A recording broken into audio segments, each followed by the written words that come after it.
Hello. చెప్పమ్మా. David అన్నా, నేను రవిని. చెప్పు. ఎక్కడ? ఊర్లోనే ఉన్నా. బిజీ ఉన్నావా? లేదు చెప్పమ్మా. ఏందన్నా నిన్న ప్రెస్ మీట్ చూసావా ఉండవల్లి శ్రీదేవిది? చూసాగా. ఏందన్నా అట్లా మాట్లాడుతుంది, నోటికి ఇష్టం వచ్చినట్టు? కొంచెం కూడా అసలు అక్కడ ఏంటంటే అనుమానించి చేశారు కదా, తప్పు చేయకుండా చేయడం వల్ల బాగా ఇంకా వచ్చేసింది అనమాట. అట్లా కాదు, అసలు ఎంత తప్పు చేసినా గానీ అక్కడ క్లియర్ కనపడుతుంది కదా, వాళ్ళిద్దరే కదా క్రాస్ ఓటింగ్ చేసింది. ఇంకా సిగ్గు లేకుండా మళ్ళా మీడియా ముందుకు వచ్చి డబ్బులు తీసుకొని అలా ఎలా మాట్లాడుతుంది? అంటే నిజంగా ఓటేస్తుంటే వాళ్ళకి అంత బాధ ఎందుకు ఉంటుంది? ఈ పాటికి తెలుగుదేశం ఏదో ఒకటి వెళ్ళిపోయేవాళ్ళుగా. ఇప్పుడు కోటంరెడ్డి శ్రీను అతను ఉన్నాడు కదా, నెల్లూరు రత్నం, కోటంరెడ్డి సీతారెడ్డి అతను కానీ, అతను ఎవరు ఈ ఆనవ రామనారాయణ రెడ్డి కానీ, వీళ్ళు కానీ వెళ్ళిపోయారు కదా. వీళ్ళు కూడా వెళ్ళిపోయేవాళ్ళు, కానీ వెళ్లకుండా ఎందుకున్నారు? మన పార్టీ ఇటు మాట్లాడడానికి ఏమో. వీళ్ళకి ఇప్పుడు ప్రభుత్వంకి ఇప్పుడు వీళ్ళతో మాట్లాడాలంటే వీళ్ళని కనుక్కోవడానికి ఎంత కష్టం మామూలుగా. ఇది కనుక్కోవచ్చు, కానీ ఏమి చేయకుండా అసలు ఓటేసింది ఎవరు అనేది ఇంకా తెలిస్తే బయటికి తెలియదు. ఇంకా వాస్తవానికి ఓటేసింది అసలు వాసుపల్లి గణేష్ ఉన్నాడు కదా వైజాగ్, అతను టీడీపీ అతను వైసీపీలోకి వచ్చాడు కదా అతను. ఇంకొక ఆయన వచ్చి కర్ణం బలరాం, వీళ్ళిద్దరు ఓటేసింది. వాళ్ళు వేసారు, నీకు ఎట్లా తెలుసు? తెలిసిపోతుంటది, అవన్నీ తెలుస్తాయి కదా. మాత్రం తెలియకుండా ఎట్లా ఉంటాయి? పైన వాళ్ళకి కూడా తెలుసు, ఆఖరికి ఆ సజ్జలకు కూడా తెలుసు. కానీ బయటికి మాత్రం అలాగే నచ్చిన ఒక ఇద్దరిని ఏదో ఒకటి చెప్పాలి కాబట్టి వాళ్ళ పేర్లు పెట్టేశారు అన్నమాట. కానీ మరి ఇట్లా చేస్తే మన పార్టీకి బ్యాడ్ చేస్తుంది కదా, మా ప్రెస్ మీట్లు పెట్టేది మన పార్టీకి బ్యాడ్ అవుతుంది కదా. తెలిసి అట్లా ఎందుకు చేస్తారు? అంటే ఇప్పుడు కొన్ని ఉంటాయి. ఇప్పుడు ఈమె దళితురాలు, ఆమె ఏం మాట్లాడలేదు, ఏం చేస్తారు?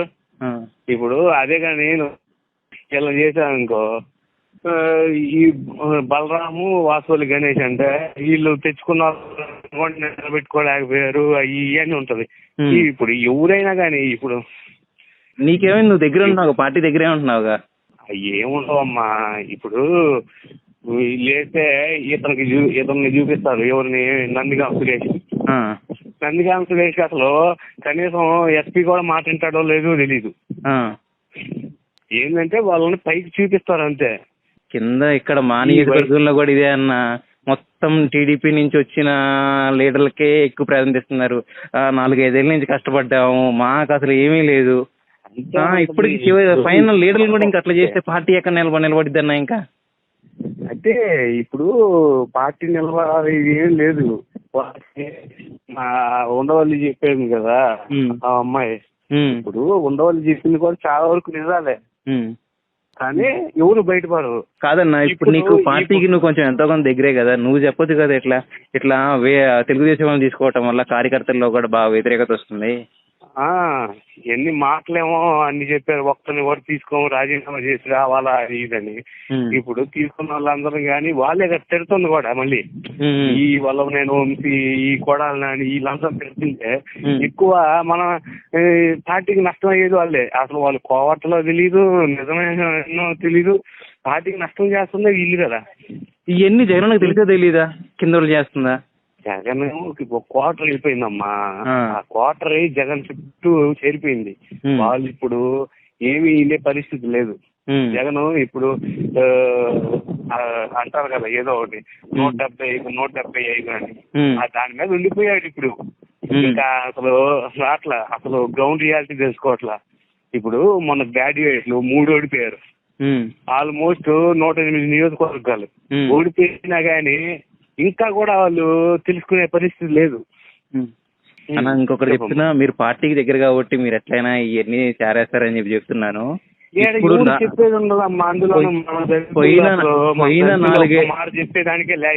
పోయిన 4 ఏళ్ళు పార్టీ కోసం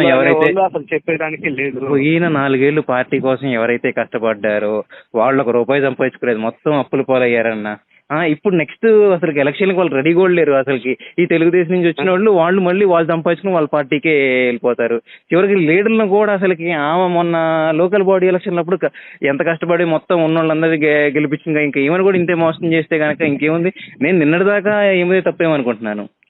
ఉండవల్లి శ్రీదేవి అయినా కానీ ఇప్పుడు వైసీపీ తరపున నిలబడితే మళ్ళీ ఆమె కూడా గెలవదు. కానీ ఎవరు నిలబెట్టినా గెలవరు వైసీపీ రాజధాని ఏరియాలు కాబట్టి. కానీ ఈ వీళ్ళని ఇప్పుడు పంపిణీ ఏంటంటే ఇప్పుడు సజ్జలకి ఎవరు నచ్చకపోతే వాళ్ళని క్షణంగా బయటికి నెడుతున్నాడు. ఇదే అయిపోయింది ఇప్పుడు. దానికి తోడు ఇప్పుడు ఏం చేస్తారు, లాస్ట్కి వచ్చేకి మొత్తం సజ్జలే చేశాడు, నేను పుణ్యాత్ముడిని అని చెప్పి జగన్ చెప్పకుండా చేస్తారా సజ్జల? కాదు మరి ఇప్పుడు రేపు ఈ వాజ్పేయి గణేష్ ఈయన కర్ణం బలరాం రేపు పార్టీ మారిపోయి వాళ్ళకి వెళ్తే ఇప్పుడు క్రాస్ ఓటింగ్ చేసిన వాళ్ళు రేపు పార్టీలో ఉంటారని గ్యారంటీ ఉంది. మళ్ళీ వాళ్ళని పార్టీలు ఎందుకు ఉంచుకుంటున్నారు? పార్టీ కోసం కష్టపడిన వాళ్ళు మరి వీళ్ళిద్దరు ఎందుకు తీసేసినట్టు? ఇప్పుడు అంతే. ఇప్పుడు వీళ్ళు వాసుపల్లి గణేష్, కర్ణం బలరాం వీళ్ళందరూ తెలుగుదేశం వాళ్ళు. ఇప్పుడు వాసుపల్లి గణేష్ మొన్న ఎందుకు ఓటేశాడు? అంత మాత్రం వీళ్ళ జ్ఞానం లేదా? వాసుపల్లి గణేషే ఓటేశాడు. పక్కనే గంటా శ్రీనివాసరావు మనిషి వాసుపల్లి గణేష్ అనేవాడు. గంటా శ్రీనివాసరావు అనేవాడు బాగా యాక్టివేట్ అయ్యాడు ఈ మధ్య కాలంలో పార్టీలో. ఆ టైంలో పక్కనే తిరుగుతున్నాడు వాసుపల్లి గణేష్. వాసుపల్లి గణేష్ ఓటేసి ఉంటాడు కదా ఖచ్చితంగా. ఆయన ఒక చిన్న క్లారిటీ లేదా వీళ్ళకి? కర్ణం బలరాము ఎప్పటి నుంచో వాళ్ళ పార్టీయే ఎన్నో ఏళ్ళ నుంచి. ఏదో ఇంకా పరిస్థితుల్లో వచ్చాడు వైసీపీలోకి. అయినా కానీ ఇప్పుడు వాళ్ళకి బాగా ఎమ్మెల్సీలు గెలవడం, అది గెలవడం కొంచెం ఊపు ఉంది అనే ఐడియా ఉంది వాళ్ళకి. పవన్ కళ్యాణ్ తో కలిసిపోతాడు అది ఇది అని కూడా ఉంది. పైన వాళ్ళు మీరు బాగానే సంపాదించుకుంటున్నారు, కింద ఉన్నోళ్ళు మాకు అసలు ఏమీ లేదు, తెలుగుదేశం వాళ్ళు వచ్చి పీక్కు తింటున్నారు.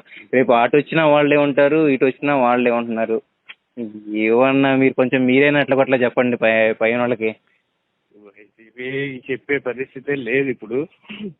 ఇంక మా ఏడ దళితులుగా అయితే అసలు ఉండదమ్మా. అంతేను ఏడ అనేవాడు ఇంకంతే ఉంటదిలే. ఇంక సర్లే, అంతా బాగానేగా మీది? అంతా బానే ఉందన్న. అదే దీని గురించే ఫోన్ చేశాను. కొంచెం అప్పుడప్పుడు ఫోన్ చేస్తానులే, మీకు మళ్ళీ చేస్తాను నేను. అప్పుడప్పుడు ఫోన్ కి రెస్పాండ్ అవుతా ఉండన్నా. చేస్తానమ్మా. సరే, ఓకే ఓకే. హాయ్ ఫ్రెండ్స్, మా టుడే టుమారో యూట్యూబ్ ఛానల్ చూస్తున్నందుకు చాలా థ్యాంక్స్. మరిన్ని లేటెస్ట్ వీడియోస్ కోసం వెంటనే సబ్స్క్రైబ్ చేయండి. అలాగే ఈ బెల్ ని కూడా రింగ్ చేసేయండి. మా నోటిఫికేషన్స్ అన్ని మీ మొబైల్లో వస్తాయి. అలాగే మా వీడియోస్ మీకు నచ్చితే లైక్ చేయండి, షేర్ చేయండి, నచ్చకపోతే కామెంట్ చేయండి.